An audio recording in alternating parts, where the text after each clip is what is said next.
بکر کے سامنے تشریف فرما ہوئے، حضرت صدیق اکبر رضی اللہ تعالیٰ عنہ باادب بیٹھ گئے۔ آپ علیہ السلام نے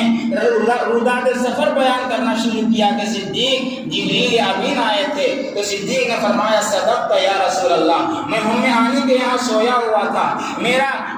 میری چھت اکھاڑ کر کے وہ اندر آئے، صدقت یا رسول اللہ، مجھے اٹھا کر وہ بیت اللہ لے گئے۔ صدیق نے کہا صدقت یا رسول اللہ، پھر وہاں سے مجھے براق پر سوار کیا۔ حضرت صدیق اکبر نے کہا صدقت یا رسول اللہ، پھر وہاں سے مجھے بیت المقدس لے جایا گیا، صدقت یا رسول اللہ، میں نے تمام پیغمبروں کی امامت کیا، صدقت یا رسول اللہ، پہلے آسمان پر پہنچا، صدقت یا رسول اللہ، دوسرے آسمان پہ پہنچا، صدقت یا رسول اللہ، ساتوں آسمان پر پہنچ کر سدرۃ المنتہا پہ پہنچا، صدقت یا رسول اللہ، جبریل امین رک گئے، صدقت یا رسول اللہ، اے صدیق ہم نے جنت کو دیکھا، ابو بکر کہتے ہیں صدقت یا رسول اللہ، جنت دیکھا، صدقت یا رسول اللہ، اے ابو بکر میں نے تیرا جنت میں محل دیکھا، صدقت یا رسول اللہ، جگہ جگہ پر صدقت یا رسول اللہ۔ سب سے پہلے جب ساری دنیا نبی کی مخالفت پہ کھڑی ہوئی تھی، ایسے موقع پر صدیق اکبر رضی اللہ تعالی عنہ نبی اکرم جناب محمد رسول اللہ صلی اللہ علیہ وسلم کے ساتھ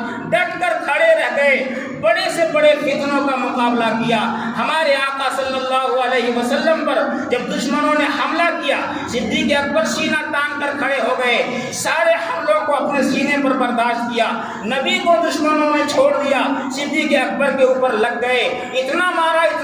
کہ حضرت ابو بکر صدیق بے ہوش گئے، ان کو گھر لے جایا گیا، سر میں تیل لگایا جا رہا ہے، پاؤں مالش کی جا رہی ہے۔ حضرت صدیق اکبر کو جب ہوش آیا تو صدیق نے فرمایا لوگوں میرا سر چھوڑ دو، میرا پاؤں چھوڑ دو، پہلے مجھے یہ بتاؤ کہ میرا محبوب کہاں ہے، مجھے اپنے حبیب جناب محمد رسول اللہ صلی اللہ علیہ وسلم کی زیارت کرا دو، میری ساری بیماری ٹھیک ہو جائے گی۔ اس ابو بکر کے بارے میں یہ منحوس زبان درازی کر رہا ہے کہ یہ آتنکواد تھے،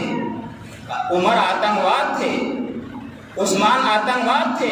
قرآن آتنکواد پھیلاتا ہے، قرآن دہشت گردی کی تعلیم دیتا ہے۔ پوری دنیا کو چیلنج ہے کہ اگر قرآن میں امن نہیں ہے، قرآن ہی اگر دہشت گردی پھیلا رہا ہے اور قرآن ہی اگر آتنکواد پھیلا رہا ہے پوری دنیا میں، اے دنیا والوں تم دنیا سے کوئی ایسی کتاب اٹھا کر لاؤ کہ جس پر لوگ بھروسہ کریں کہ ہاں اس کتاب کو مان کر کے پوری دنیا کو امن کے راستے پر لے جایا جا سکتا ہے۔